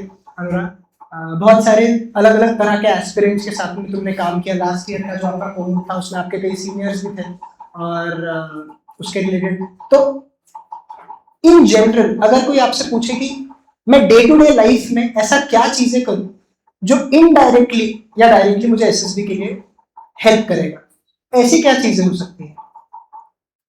लाइक एसएसबी के लिए जो सबसे ज़्यादा मदद करने वाली चीज़ मुझे लगती है, मेरे केस में वो मुझे बहुत मदद की उसमें, एक्स्ट्रा को करिकुलर एक्टिविटीज. जैसे कि मेरे केस में स्पोर्ट्स था एंड अपने पीएचडी में भी there is Sunday sports and other activities like. तो अगर एक एस्पिरेंट ये चीज़ें अगर उसके डेली शेड्यूल में बिठा ले कि यार मैं दिन भर पढ़ाई करूँगा और फिर एक शाम का 1-2 घंटा एक एक्स्ट्रा करिकुलर एक्टिविटी कोई कर लूँगा, तो उसको ये एसएसबी में जाके फ़ायदा होगा. तो ये इसकी वजह से, क्योंकि अभी जब मैं एसएसबी इंटरव्यू फेस कर रहा था तो मेरा इंटरव्यू था, एक घंटा चला मेरा इंटरव्यू, और उसमें कम से कम 30 to 35 मिनट्स बस जिम्नास्टिक्स पे क्वेश्चंस आए थे. तो जिम्नास्टिक्स ने इतना इजी कर दिया इंटरव्यू कि यार जिम्नास्टिक्स तो मुझे पहले से ही सब कुछ पता था. तो आई थिंक सब एस्पिरेंट्स, इंडिया एस्पिरेंट्स में एक तो भी ऐसी हॉबी या फिर एक एक्टिविटी होनी चाहिए डेली शेड्यूल में कि जो आप डेली शेड्यूल में परफॉर्म करो और उसको इतना अच्छा मास्टर कर लो कि आपको ऐसे कभी भी उठाए तो वो आपको आनी चाहिए. तो I think this will help. Okay, okay.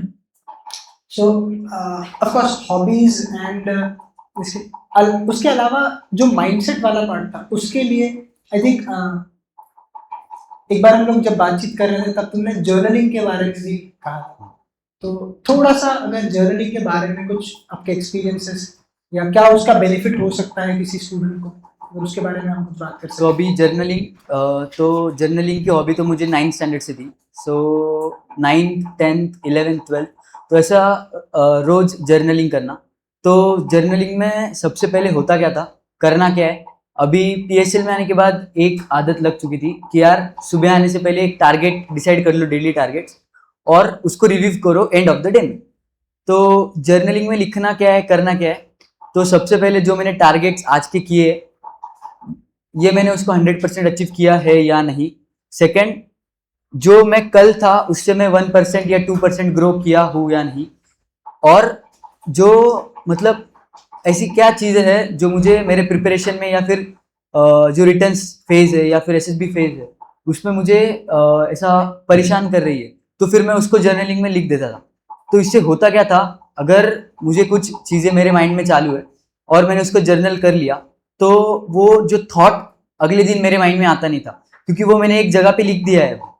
तो उसके वजह से ऐसा हुआ कि मुझे मेरे स्ट्रेंथ वीकनेस, जैसे अभी सौरभ सर ने बोला कि इनको इनकी पढ़ाई पता थी, मतलब इनका स्ट्रेंथ क्या है, वीकनेस क्या है, तो इसका एक रीज़न जर्नलिंग भी था। और ये एसएसबी के लिए भी बहुत हेल्पफुल था मेरे लिए जर्नलिंग। Okay okay. जब पब्लिक स्पीकिंग की बात आती है तो लेक्चरेट्स, तुमने कहा कि बहुत डिफिकल्ट पार्ट था वो, इंग्लिश इम्प्रूवमेंट, थोड़ा सा उसके बारे में अगर हम कुछ बात कर सके कि क्या चीजें अभी से स्टूडेंट्स कर सकते हैं so that they develop some sort of fluency, so that at the time of SSB, ठीक है, आई एम श्योर, मतलब after clearing the written you worked really hard and made that happen, but if someone wants to start right now to build their communication skills or to build English, so how can they build a roadmap for them?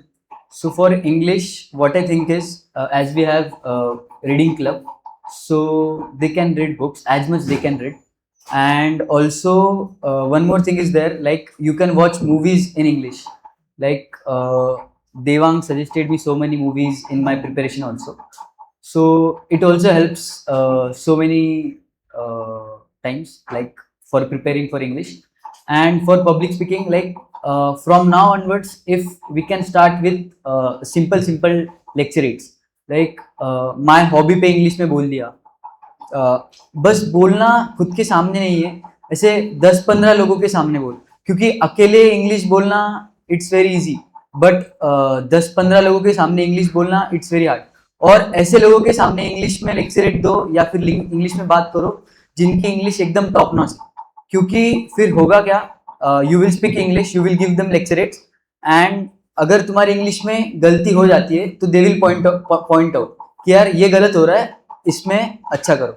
तो I think this can happen, like on Saturdays और on Sundays you can be in the reading वाला club, like public speaking club, और इसमें lecturettes भी दे सकते हो। और in our PSL Academy also there is so many group discussions, like debates is there, so you can participate in these activities, like it will help you in SSB वाला part.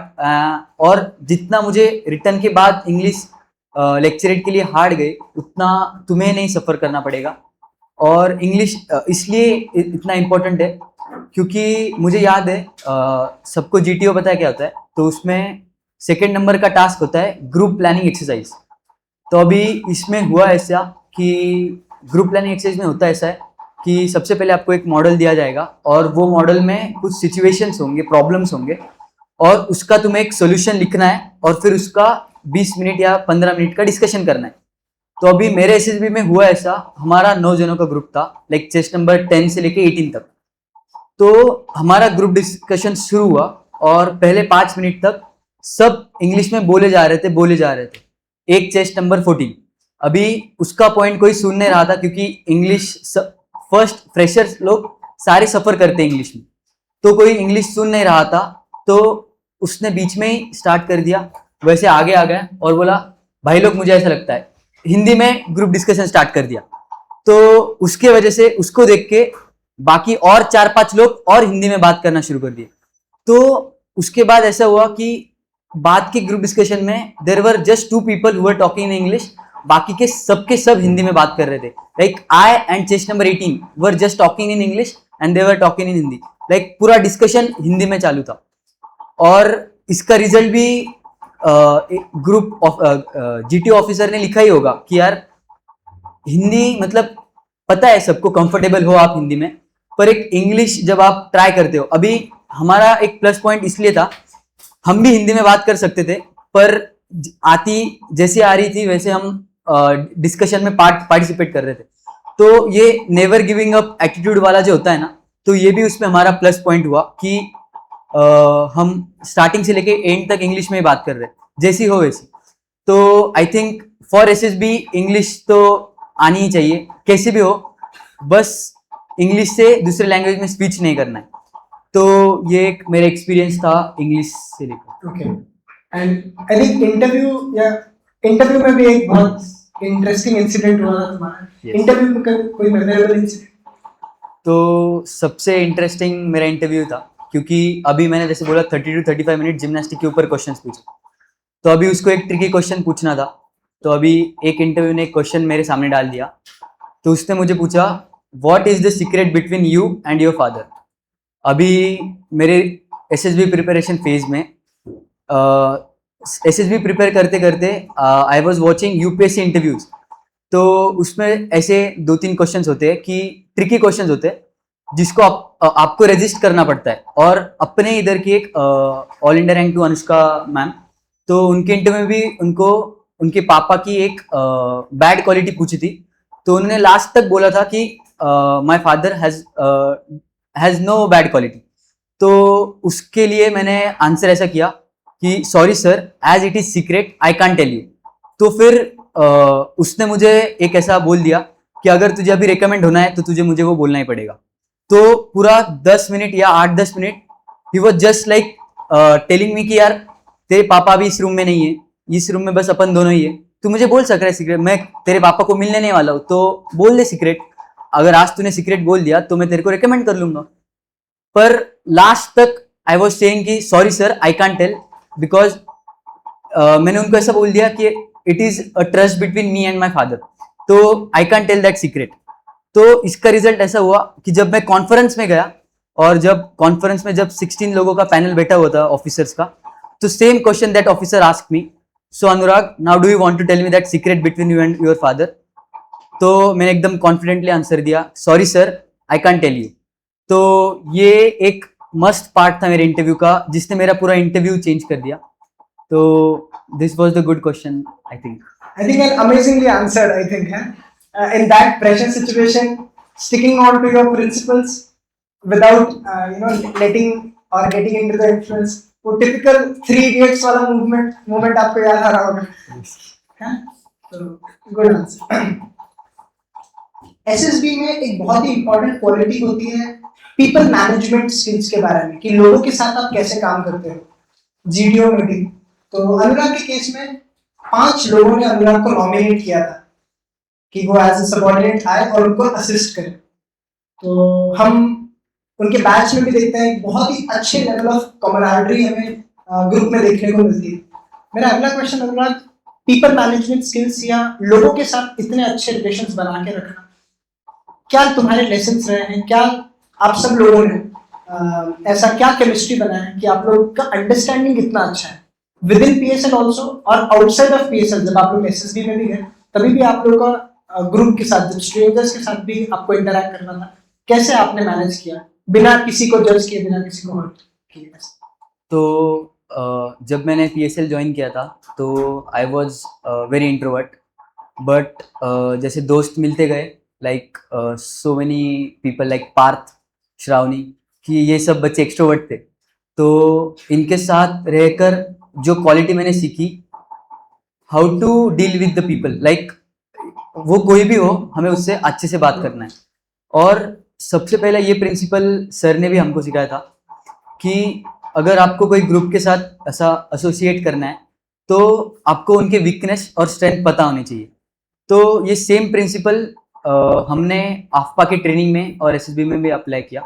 Like हम अगर किसी के साथ बात करने जाए तो हम सबसे पहले क्वेश्चन ये करते थे, व्हाट आर योर हॉबीज वो बोल देगा, फिर उसके बाद उसका पूरा PIQ जो होता है वो पूरा रट लेना है कि यार ये बंदा कैसा है, ये क्या करता है। और जो बंदे ऐसे एकदम अच्छे लगेंगे बस उनके साथ नहीं रहना है, जो अच्छे नहीं है उनको भी अपने साथ अच्छा बना लेना है। तो ये एक क्वालिटी PSL में सीखने को मिल गई। और जैसे मैंने बोला हॉबीज, अभी हॉबीज इसलिए क्योंकि सबकी फेवरेट जो बात होती है वो हॉबीज में होती है। लाइक सबको स्पोर्ट्स खेलना पसंद होता है, सबको डांस करना पसंद होता है, म्यूजिक गाना पसंद होता है। तो ये एक ऐसा क्वेश्चन है जो तुमको बहुत जल्दी मिंगल अप कर देता है लोगों में। तो फिर ये क्वेश्चन बहुत ज़्यादा हेल्पफुल रहा। और जब मैं मेरे SSB के ग्रुप में था, मेरे 9 जनों का ग्रुप था, तो यही बात ने मुझे उन सबके साथ एक मस्त ग्रुप मैनेजमेंट हो गया। और मेरे कमांड टास्क में भी उन्होंने मुझे सबऑर्डिनेट बोल के बुला लिया। तो this was also one reason कि I was very much able to mingle up with all the peoples. और आई थिंक मेरे जो दोस्त यहाँ पे है उनके वजह से भी आज बहुत सारे पर्सनैलिटी में मेरे ट्रांसफॉर्मेशन हुआ है। लाइक अगर मैं बोलूँ कि आई एम नाउ एक्सट्रोवर्ट, कि मैं लोगों से अभी बात कर सकता हूँ, तो दिस इज नॉट बिकॉज कि मैं पहले से ही ऐसा था। इधर आने के बाद मैं जो दोस्तों के साथ रहा, उनके साथ टाइम स्पेंड किया, तो उनसे मुझे वो सीखने मिला। तो लाइक आपको पता चलना चाहिए कि आपको कौन से दोस्त बनाने या कौन से दोस्त छोड़ने, और कभी कभी दोस्त को छोड़ना भी पड़ता है कुछ रीजंस के लिए। तो I think this was the thing which I did in my SSB for doing management good. Right. I think एक और चीज है कि इनका पूरा ये जो ग्रुप था, इन्होंने सीनियर्स के साथ बहुत अच्छा केमिस्ट्री बनाया, हर तरह के सीनियर्स के साथ, इनके इमीडिएट सीनियर्स, इनके सुपर सीनियर्स। तो आई थिंक सीनियर्स का बहुत इंपॉर्टेंट रोल रहा है आपको फीडबैक देने में, योर इंटरैक्शंस और your practices with Soham sir, Aryan sir, Yash sir, और ये सब जो पूरा का ग्रुप रहा है। हाउ डिड यू, क्योंकि एसएसबी की प्रिपरेशन में एक बहुत इंपॉर्टेंट कंपोनेंट है कि आप खुद के बारे में कितना फीडबैक्स ले सकते हो अलग अलग लोगों से, आपके पेरेंट्स से फीडबैक, आपके पीयर ग्रुप से feedback, but at the same time आपके सीनियर्स से फीडबैक। तो सीनियर्स का एसोसिएशन या सीनियर्स से कैसे, हमने क्या सीखना चाहिए, कोई भी जो जूनियर्स यहाँ पे बैठे हैं, क्या चीज हम एग्जैक्टली वहां से ले सकते हैं? तो सर एज यू सेड कि एक सेल्फ एनालिसिस या सेल्फ फीडबैक लेना पड़ता है सीनियर्स या फिर किसी से भी। तो मुझे याद आ रहा है हम जब एसएसबी के लिए प्रिपेयर कर रहे थे हम तीनों, तो उस टाइम हम जब प्रिपरेशन स्टार्ट की तो हमने सारे सीनियर्स, सारे टीचर्स को एक मैसेज डाल दिया था कि sir can you tell me what is my strength, what is my weakness and what do you think about me. तो ऐसे 3-4 मैसेजेस ऐसे डाल दिए, और उसके वजह से हुआ क्या, तो हमें सबके बारे में, और ये बस मैंने सीनियर्स और टीचर्स को नहीं, फ्रेंड्स को भी डाला था कि यार फ्रेंड्स भी कंट्रीब्यूट करें कि यार मेरी पर्सनैलिटी क्या है। तो फिर उसके वजह से भी एक सेल्फ फीडबैक में बहुत अच्छा हेल्पफुल रहा। आप अगर देखें तो काफी एक और चीज के बारे में आई थिंक हमें बात करना जरूरी है। सर ने शुरुआत में इसका ये पॉइंट भी मेंशन किया था, it is very important to enjoy the whole process, whether it is academics, whether it is SSB, whether it is games. So role of enjoyment आपका हमेशा से ये एकदम बहुत ही क्लासिक ये रहा है, रोल ऑफ एंजॉयमेंट, भाई आप एंजॉय करते करो। इसके बारे में अगर आप थोड़ा सभी को ये कर सकते। अगर मैं अपने बारे में बात करूँ ना, तो मैं थोड़ा अलग टाइप का था। मतलब बैठे सामने से बोला जाता, हम लोग के टाइम मेरिट लिस्ट आता, तो मतलब न्यूज़पेपर में आता था मेरिट लिस्ट, इतने कम लोग मेरिट में आते थे। So used to say that, बहुत लोग बोलते थे कि आपका बेटा आ जाए, मैंने कुछ नहीं किया। इससे समझ सकते हो कि वो कितना टफ रहेगा, मैं कितना एंजॉय कर लिया अपने आप।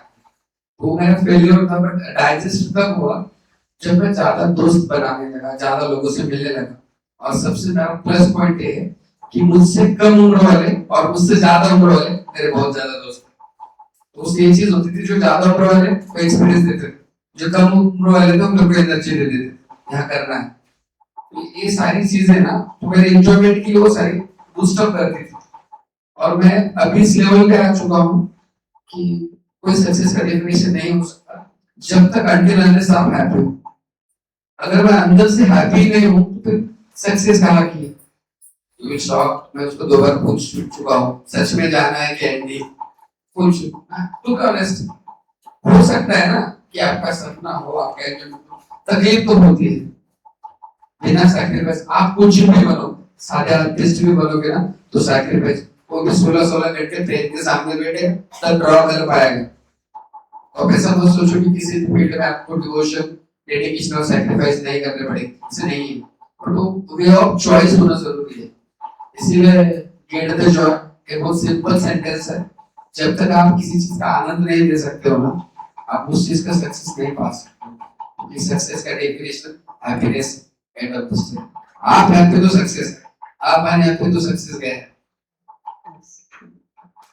बोलिए सर, मैं आपसे भी पूछना चाहूंगा, आपका भी जो वे ऑफ थॉट था देवांग के लिए, वो कभी रिजल्ट ओरिएंटेड उतना नहीं रहा है, मतलब जितना आप चाहते थे कि वो हमेशा एक अच्छा इंसान बने और ये सब।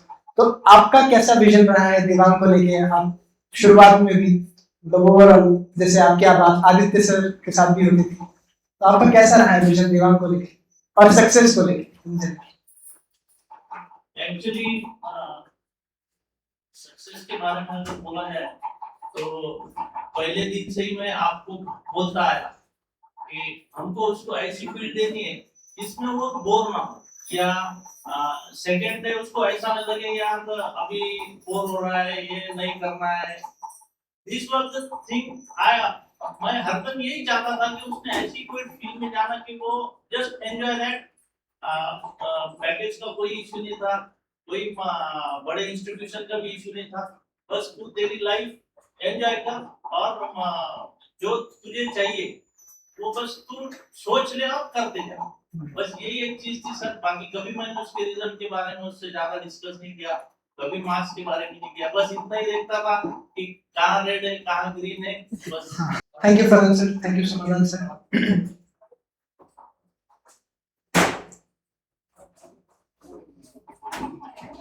इस पूरी चीज में एक बहुत इम्पोर्टेंट सा क्वेश्चन जो हमें डिस्कस करना चाहिए और जिसके बारे में बात करनी चाहिए वो है कि जैसे टीचर्स ने भी बताया कि पढ़ाई का जो काम था, जो भी टास्क था वो कर लिया, उसके बाद में पूरा जो भी है एंजॉयमेंट किया और जो भी चीजें की एकदम मन से की।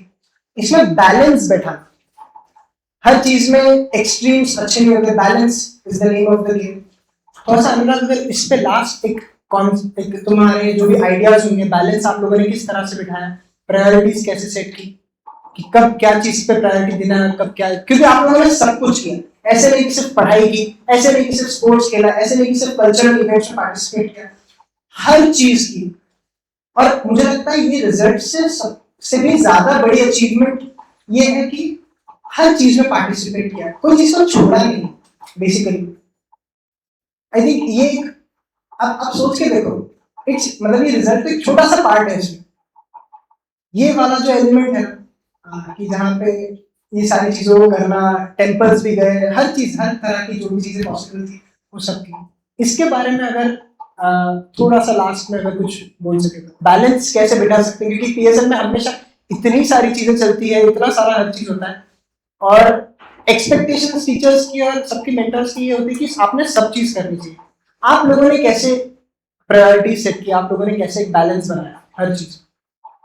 सर आई थिंक ये जो सब है ये डिपेंड करता है आपके दोस्त कैसे और आपका ग्रुप कैसे। तो हमारा जो O4 था वो O4 में ऐसे भी बच्चे थे जिनको पढ़ाई करना पसंद है, ऐसे भी बच्चे थे जिनको स्पोर्ट्स खेलना पसंद है, ऐसे भी बच्चे थे जिनको कल्चरल एक्टिविटी करना पसंद है। तो सबको ऐसा लगता था कि सारे O4 साथ में हो, तो फिर इसलिए उनकी वजह से कल्चरल एक्टिविटी में सब बच्चे आते थे, स्पोर्ट्स में भी सब बच्चे आते थे और पढ़ाई में भी सब बच्चे आते थे। तो आई थिंक जो आपकी फ्रेंडशिप होती है ना वो इसमें सबसे ज़्यादा मैटर करती है। और सेकंड चीज़ ऐसी है कि एक जो तुम्हारे में एक्साइटमेंट होती है ना हर चीज़ करने की, तो वो एक्साइटमेंट बहुत ज़्यादा चाहिए तुम्हें, क्योंकि एनडीए क्लियर करना I think return and SSB बस ऐसा पढ़ाई करके होने नहीं वाला। तो उसके लिए cultural activities, sports, I think tracks, ये सारे एक्टिविटीज़ भी बहुत सारी इंपॉर्टेंट है। और ये भी एक इसका एक रीज़न भी ऐसा हो सकता है आप, क्योंकि बहुत बार आपने हमें बहुत ज़्यादा चीज़ों के लिए फोर्स किया।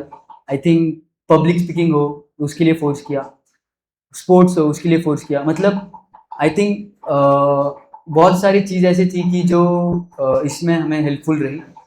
और यस दैट्स इट, कि एक आपका जो ग्रुप है वो बहुत अच्छा होना चाहिए एंड आप में एक्साइटमेंट कभी कम नहीं होनी चाहिए। मतलब जैसे अभी सर ने भी बोला कि अपन हार रहे हैं फिर भी एक्साइटमेंट जीतने की उतनी, हारने की उतनी होनी चाहिए कि यार हार रहे हैं तो सामने वाला जीत रहा है तो अपन खुश रहना चाहिए उसमें।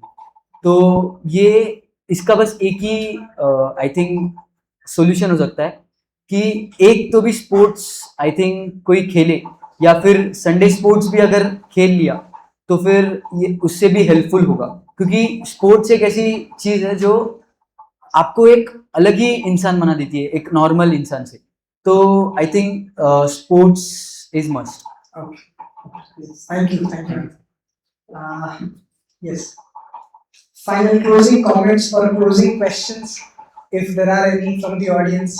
Yes, Sneha.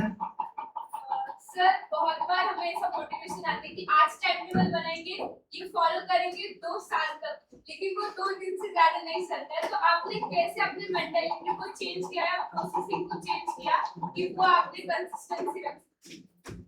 अभी ये टाइम टेबल मैंने भी 9th-10th में बनाया था पर कभी फॉलो नहीं किया। तो इसका रीज़न ऐसा है क्योंकि 9th-10th में मैं जब मेरा परफॉर्म कर रहा था तो मैं इंडिविजुअली परफॉर्म कर रहा था, और जब मैं 11th-12th स्टैंडर्ड में आया तो I was performing in group. तो अगर मैं वो परफॉर्म ना करूँ तो मेरे ग्रुप वाले मुझे बोलेंगे कि यू हैवंट परफॉर्म्ड। तो ये एक डेली चेक होना चाहिए आपके 3-4 लोगों के ग्रुप में। जैसे श्रावणी, मेरा और देवांग का तीनों का ग्रुप था। तो ये तीनों को ग्रुप में ऐसा था कि हम दोनों, देवांग और मैं, कभी पढ़ाई करते नहीं थे। तो श्रावणी हमें आती थी और बोलती थी पढ़ाई करो। तो एक चेक होता था कि यार पढ़ाई करनी चाहिए। तो आई थिंक, और एक इंटरनल मोटिवेशन चाहिए। अगर तुम खुद को करना है ना एनडीए, तो फिर वो होता ही है। अगर तुझे खुद को ऐसा लगता है कि यार सच में एनडीए जाना है, और एनडीए जाने के लिए सबसे एक मेरा एक्सपीरियंस बोलना चाहूँ तो व्हेन आई विजिटेड एनडीए, तो उस टाइम बहुत ज़्यादा इंटरनल मोटिवेशन आ गया कि यार एनडीए में जाना है, क्योंकि you have also gone for NDA POP I think. तो जब तुम एनडीए पीओपी में जाते हो और वो फर्स्ट जो स्टैम्प होता है सबका एक साथ, तो वो जो एक चीज़ मुझे एकदम ऐसे हिट कर गई, और ऐसा लगा कि यार आई थिंक ये एकेडमी का पार्ट तो मुझे भी बनना है। तो फिर वही एक चीज़ है कि आपको खुद को थोड़ा कंसिस्टेंट बनना पड़ेगा, और इसका रीज़न भी एक ऐसा है कि आपको स्पोर्ट्स खेलना पड़ेगा, क्योंकि स्पोर्ट्स अगर आप डेली खेलने जाओगे तो आपको डेली कुछ ना कुछ नया सीखने मिलेगा, और डेली आपको कुछ ना कुछ देना पड़ेगा। तो इससे आपको एक आदत लगेगी कंसिस्टेंसी की। तो आई थिंक ये आपको स्टडीज में भी बहुत ज़्यादा हेल्पफुल रहेगा। Thank you. आप नोट्स कैसे बनाते हो? फिजिक्स के आप सिर्फ पढ़ते हैं या टाइप ऑफ स्टडी? अभी टाइप ऑफ स्टडी में जैसे फिजिक्स और केमिस्ट्री के लिए बोला, तो फिजिक्स और केमिस्ट्री के लिए तो क्लास में हमें क्लास नोट्स लिखने पड़ते थे। सर आगे सिखाते रहेंगे और हम क्लास नोट्स लिख लेंगे। उसके बाद जैसे क्लास नोट रिवीजन एक होता है, तो वो एक क्लास नोट रिवीजन, और पूरा एक चैप्टर या पूरा टॉपिक खत्म होने के बाद, जैसे मैंने बोला फ्लैश नोट्स, तो ये फ्लैश नोट्स या फिर आई थिंक फ्लैश नोट्स जैसे, तो एक ऐसी चीज बना लो कि एक टॉपिक बस एक पेज पे ऐसे फोल्ड करके पूरा हो जाना चाहिए। तो इसका हेल्प आपको अभी नहीं, मतलब एग्जाम के 2 महीने पहले, 1 महीने पहले होगा। तो ये क्लास नोट का, और एक चीज जैसे there our YouTube lectures also. मतलब ऐसा नहीं है कि आप, हर स्टूडेंट का अलग अलग है, ऐसा नहीं है कि वो उसी टीचर से उसको समझ में आएगा। तो वो आपको एक बार खुद को एक सेल्फ एनालिसिस करना पड़ेगा कि यार मुझे कौन से टीचर से समझ में आता है। तो वो जब आप करोगे तो फिर उससे क्लास नोट्स बना, क्लास नोट को रिवाइज करो। फिर जैसे टीचर्स आपको डेली होमवर्क देते या फिर वर्कशीट देते, उसको सॉल्व करो, और फिर उसके बाद जब आपका सैटरडे को टेस्ट होगी तो उसको बस टेस्ट देके छोड़ मत दो। अभी मैंने बहुत सारे बच्चों को देखा है कि टेस्ट देते हैं और फिर छोड़ देते, ऐसा मत करो। टेस्ट को एनालिसिस करो। अभी उसके भी 2 टाइप्स जैसे सर ने बोले होंगे आपको, इंटरनल और एक्सटर्नल। तो सेम उसी टाइप से उसका एनालिसिस करो, एंड फिर जब अगले टेस्ट सेम टॉपिक पे अगले टेस्ट दोगे तो ये इंश्योर करो कि यार ये क्वेश्चन मेरा गलत ना हो। तो इसकी वजह से होगा क्या, एक आपको एक चेक रहेगा कि यार ये गलत नहीं होना चाहिए, तो आप उसको फिर से पढ़ोगे, और जितनी बार रिवाइज होगा उतनी बार वो अच्छा रहेगा, और उतनी अच्छा वो लंबे समय तक आपके साथ रहेगा। आपका नाइट्स पे रात को आप पढ़ते हो तो कितने बजे पढ़ते हो? अभी रात को तो मैं बस एनडीए के लास्ट 2 मंथ्स में ही पढ़ता था। तो ऐसा फिक्स कुछ नहीं होता था कि यार 1 बजे तक पढ़ना है, 12 बजे तक। तो कभी भी, मतलब आई थिंक टिल 12:30, पर एक इंश्योर करना कि आपकी नींद पूरी हो रही है, क्योंकि ये फेज में जब आपकी एग्जाम आती है लास्ट 2 मंथ्स में, उसमें स्लीप सबसे इम्पोर्टेंट होती है। तो वो एक चीज़ ज़रूर करना कि स्लीप इंश्योर हो, गुड स्लीप। Yes sir. आपने रिटर्न या एसएसटी के टाइम पे एक ऐसी मिस्टेक की जो आप हमें गाइड करेंगे कि हम काम करें उसको? SSB के वक्त जो मैंने मिस्टेक की, लाइक 11th के स्टार्टिंग में और 11th के पूरे क्लास में और 12th में भी, सर ने बहुत बार मुझे बोला कि पब्लिक स्पीकिंग में पार्टिसिपेट कर, पर मैं उसको काटता गया। पर जब SSB की टाइम ऐसा पता नहीं था कि रिटर्न क्लियर होगा कभी, तो जब रिटर्न क्लियर होगा तो इंग्लिश के लिए प्रॉब्लम आया। तो I think this mistake I did, जो अगर मैं 11th स्टैंडर्ड से पब्लिक स्पीकिंग में पार्टिसिपेट करता तो आई थिंक मेरी आज इंग्लिश बहुत अच्छी होती और SSB में और ज़्यादा मार्क्स आ सकते थे। तो दिस मिस्टेक आई डिड, और आई थिंक दिस मिस्टेक एक इंडिया एस्पिरेंट ना करे, क्योंकि English is must, I think. Yes, Ayush. Sir, were you having any distractions? And if yes, how did you face? Like distractions in sense, अभी देख मेरे preparation में मेरे पास phone तो था नहीं, तो फिर डिस्ट्रैक्शन तो था ही नहीं, और फ़ोन भी मिलता था तो घर पे जाने के बाद वो भी मेरे बाजू में मम्मी पापा बैठते थे, तो डिस्ट्रैक्शन की कोई बात ही नहीं।